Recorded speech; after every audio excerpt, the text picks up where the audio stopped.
Hey everyone, it's Steve here, back in Death Valley with Michelle and Josh, two of my best friends. And we're gonna be doing a Death Valley Discoveries episode here.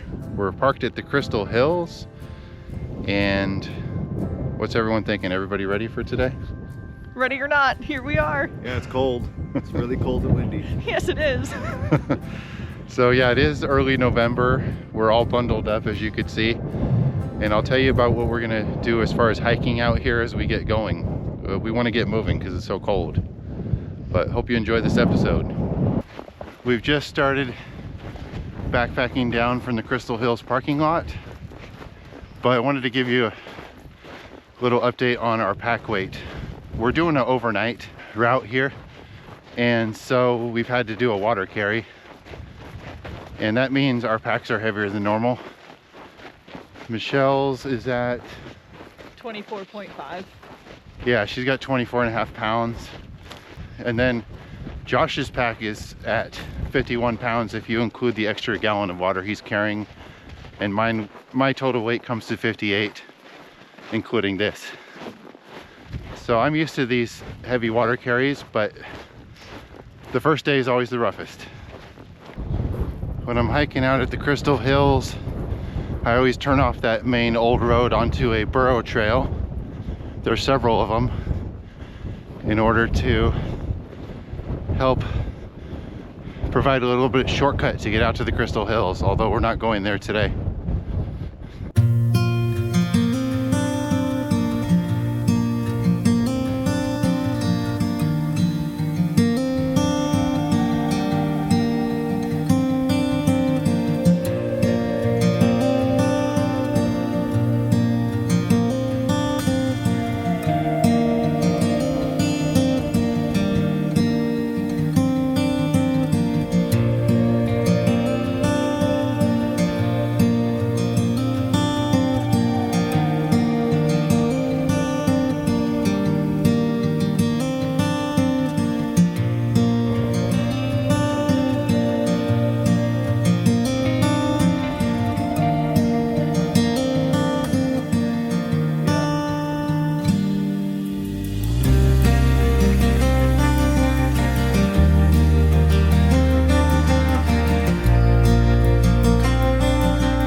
Along the way, we've stopped here by this missile on the ground, we'll call it.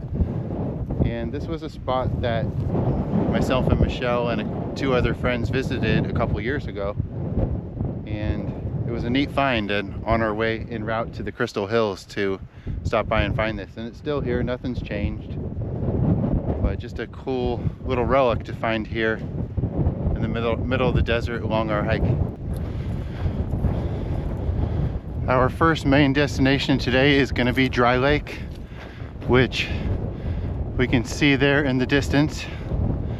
It's a little over 4 miles from here, and basically just crossing this open desert here in between the Owlhead BM portion of the range and the Crystal Hills. But that's our first objective, to get to Dry Lake. And I'll be telling you more about that as we draw closer to it or get to it. Checking in with the little route update behind me. You can see the Crystal Hills, which we passed by. It was not part of this hike for today, but I visited several times before. We're about just a little under 4 miles from Dry Lake, our first big objective. And just kind of crossing open desert here.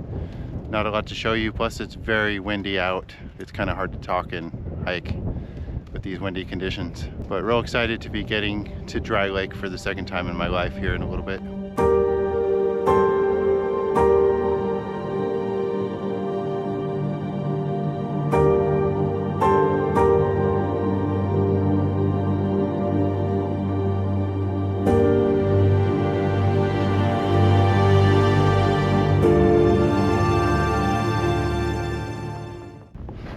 We only have about 1.5 miles left to get to the beginning of Dry Lake.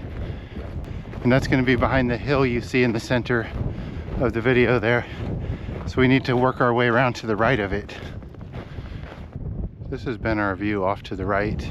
This is the mountain that has Owl BM, the highest peak in the Owl's Heads. That's been the view as we have been walking along in this direction toward Dry Lake.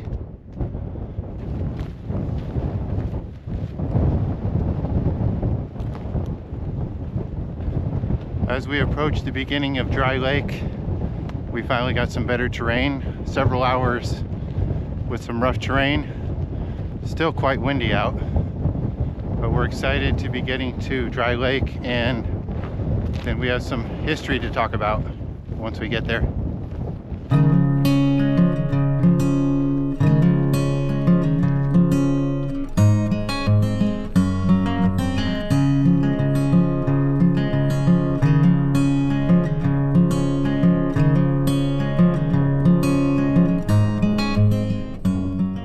We've arrived at Dry Lake, and this is the second time I visited this very isolated dry lake here in the Owl's Heads, but we're out here for a specific reason. We are out here to locate the exact location where the Battle of Wingate Pass took place back on February 26, 1906, which was 118 years ago. The location of the battle is in one of the most seldom visited and isolated areas of Death Valley National Park, being located just north of Dry Lake, which is seen here. Dry Lake is one of the 3 officially named large dry lakes in the Owl's Heads, along with Lost Lake and Owl Lake.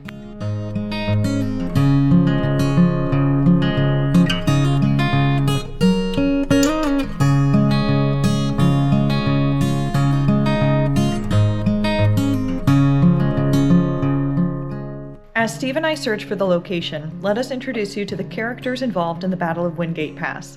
There were 9 main people involved in the battle. The main character was Walter Scott, aka Death Valley Scotty of Scotty's Castle fame, who claimed to have a secret gold mine that he wanted people to invest money into. A.Y. Pearl was a New England mining promoter who wanted a group of bankers and businessmen to invest in Scotty's mines, and so the investors sent Daniel E. Owen, a Boston mining engineer, to check up on the mining properties on their behalf. These 3, Scotty, Pearl, and Owen, met up in Los Angeles and caught a train to Daggett, which is located about 10 miles east of Barstow.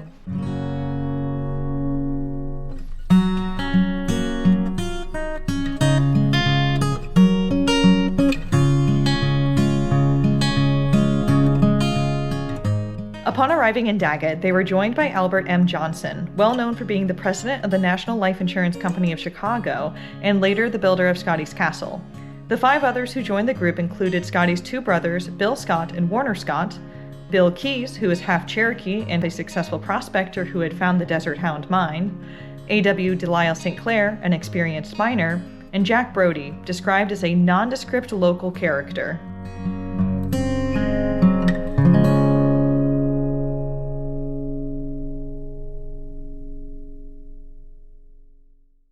On Friday night, February 23rd, the group of 9 departed from Daggett. The group departed in a large procession of wagons, mules, and horses. Warner Scott, Bill Scott, and Daniel Owen were in the first wagon.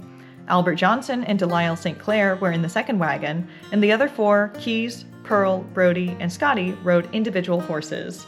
The group rode through the night and stopped the next night on Saturday, February 24th at Granite Wells after traveling 40 miles. On Sunday, February 25th, the group continued another 26 miles and camped at Lone Willow Spring, and that brings us to the fateful day, which was Monday, February 26th, 1906.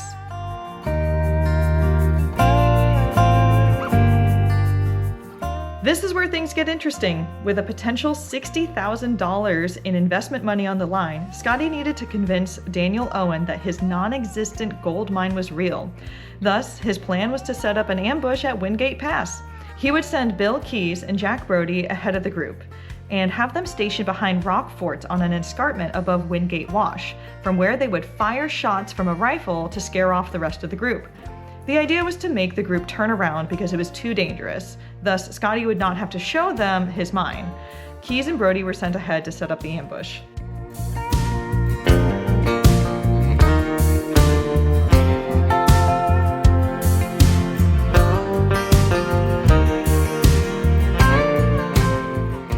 About 6 p.m. that night, the group passed through Dry Lake and heard rifle shots. A man on horseback named Jack Hartigan, who was an ex-deputy sheriff of Goldfield, Nevada, rode up and said he had been fired upon and almost killed. Despite this, the group continued. Upon reaching the spot where Hartigan had been attacked, Scotty took out his rifle and fired 2 shots in the air. Then, 1 or more shots were fired toward the group from the rock forts above Wingate Wash. Warner Scott was hit by one of these shots in the groin and he was badly injured. Seeing this, Scotty raced towards the hilltop fortifications and yelled, "Stop the shooting! Stop the shooting! You've hit Warner!" And with that, the Battle of Wingate Pass was over. Although fallout from the battle would continue for years to come until the hoax was fully exposed in a courtroom later.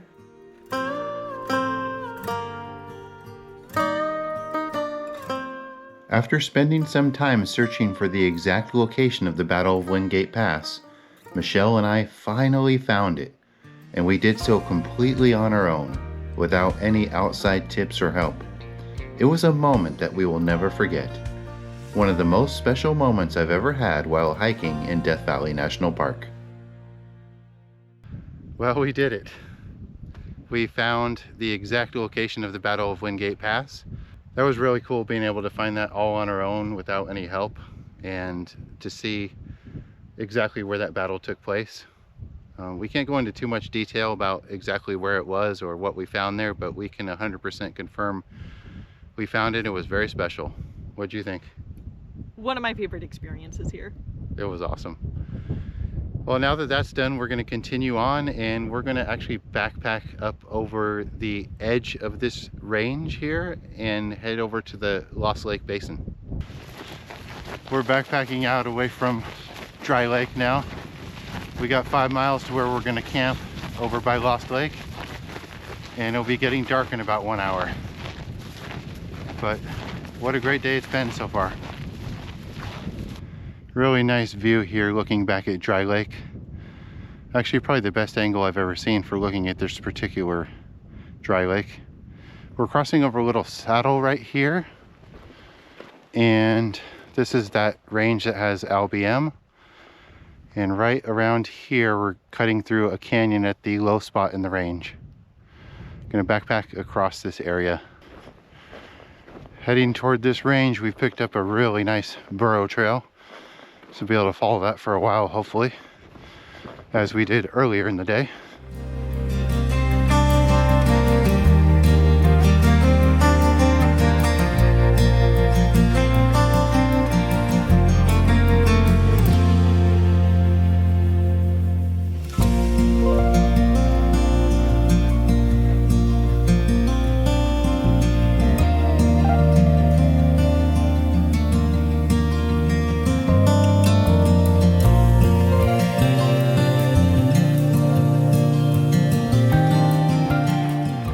As you can see behind me, the sun is setting. Beautiful sunset tonight here in the Owlhead Mountains. Really fun day 1.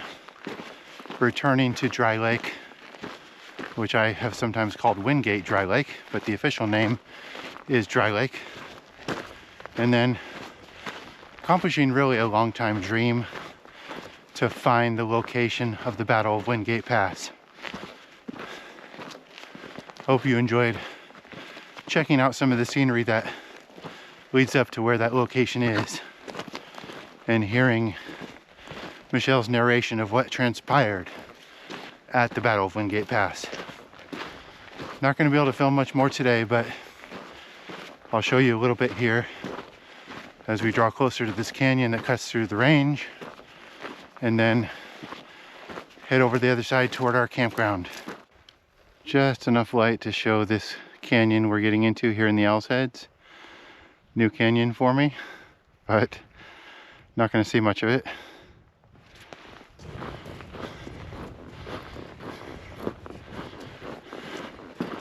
Finishing up here with the flashlight backpack. About 20-30 minutes from where we're going to be camping.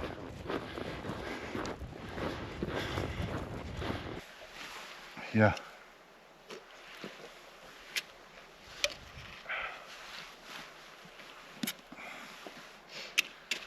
We made it to camp about 16-17 miles today. How's everybody feeling? I feel pretty good, but this is my first day backpacking, not my fourth day.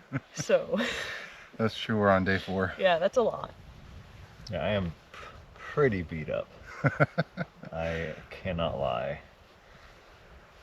A beautiful campsite here in the Owl's Heads, which we'll get to see our view in the morning of Lost Lake for the first time. I'm excited for that. Anyway, good night everyone. See you in the morning. Good morning everyone.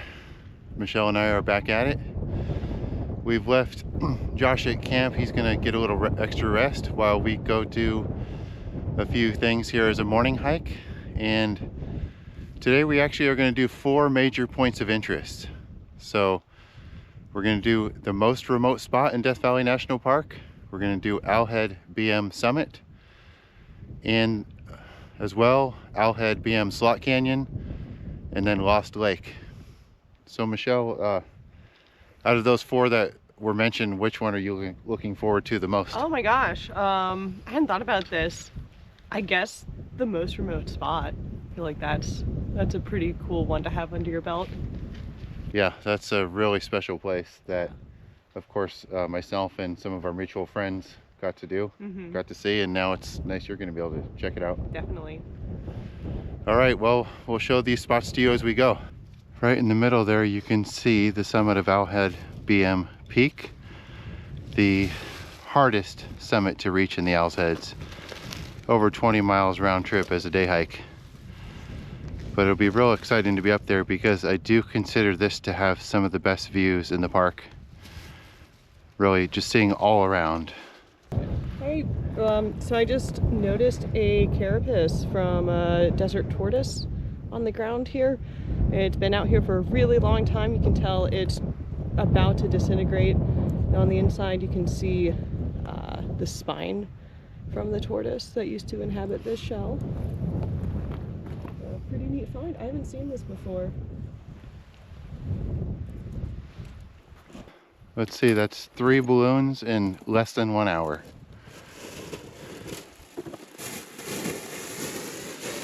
Somebody celebrated their birthday in Las Vegas. Yeah. We got to clean it up now.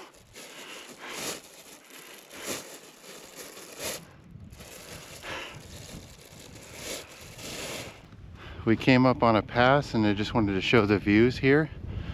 Looking over to Owlhead BM, and below it, what I call Owlhead BM Slot Canyon. Comes down this way. You can see over into the Black Mountains, the Panamint Mountains, and Wingate Wash down below, as well as some colorful hillsides. And even right here looking this way, we've got Lost Lake. Right here, we're dropping into Owlhead BM Slot Canyon. A little bit of a steep slope, but manageable for us. So that's going to be our first major point of interest, the Slot Canyon, which is a really neat place out here.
We've done quite a bit of climbing here to get up to Owlhead,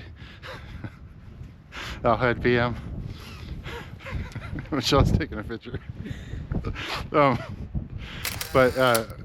We have our final climb to the summit, and it looks quite steep. We've chosen a route that has some steep cliffs just by random chance, and it looks like we can get through it. It's gonna probably be a fun challenge.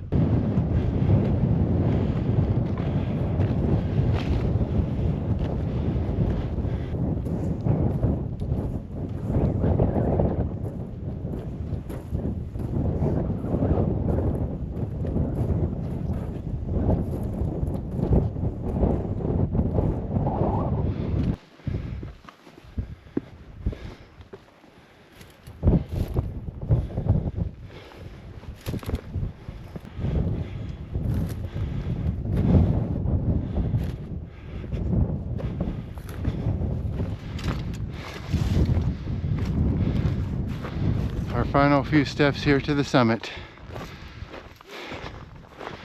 Here we go.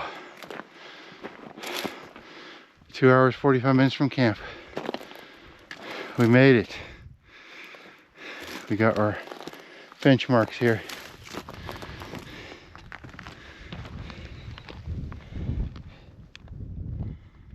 Let me share some of the views from Owlhead BM. This is looking to the south. And of course this fantastic view of Lost Lake with Owl BM summit behind it.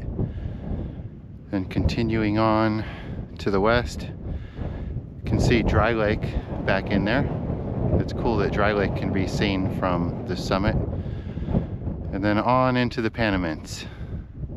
Telescope Peak, of course, into central Death Valley.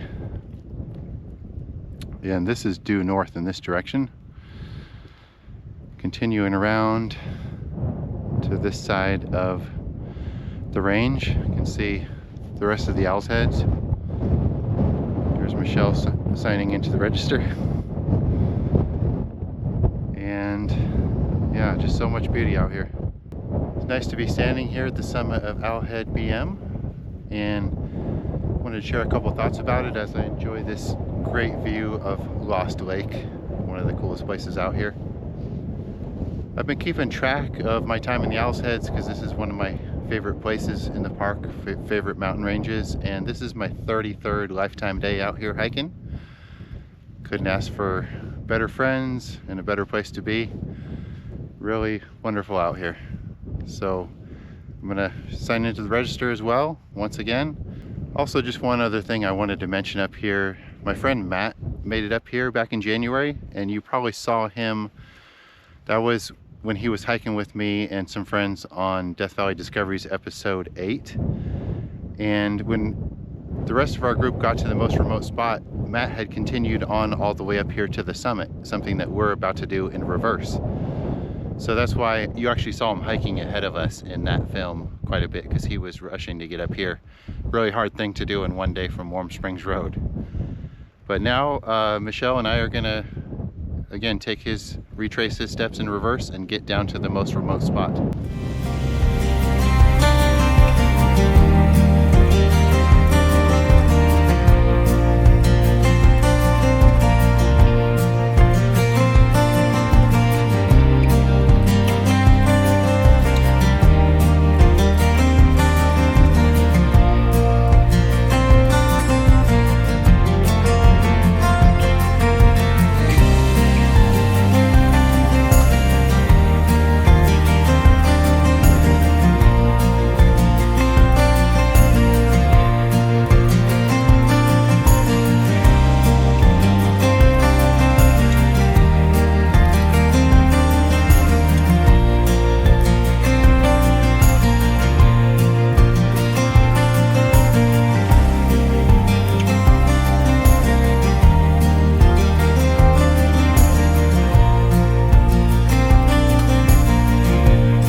Here we are at the most remote spot in Death Valley National Park.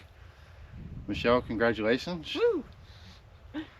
Michelle became the 5th known person to make it here, and it's a real special spot to be here. It is.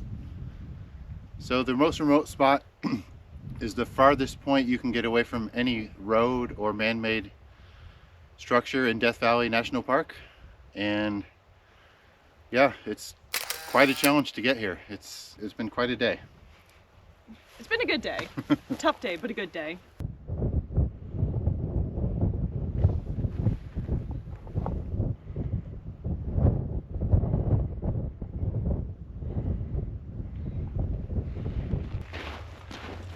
That's a nice tortoise burrow. Cobwebs though. Yeah, abandoned. We are backpacking away from camp now. Michelle and I completed our 10.5-mile loop to another one, huh? Oh, this one definitely is in use. Is in use? Yeah. Josh and I are just checking out a couple of tortoise burrows, but yeah, we're backpacking out toward Lost Lake right now, and gonna share some footage from there.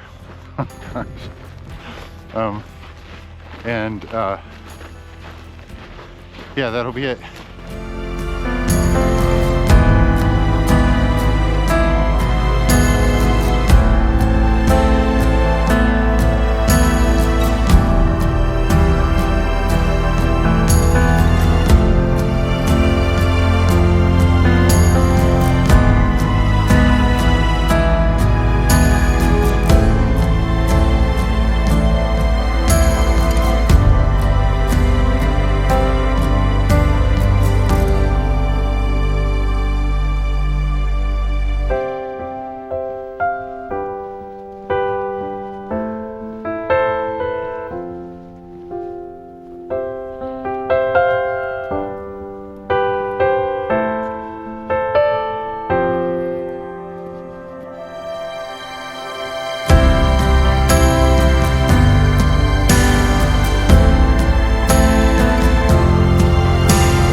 That's about it here for this episode of Death Valley Discoveries here in the Owl's Heads with me, Steve, as well as Michelle and Josh.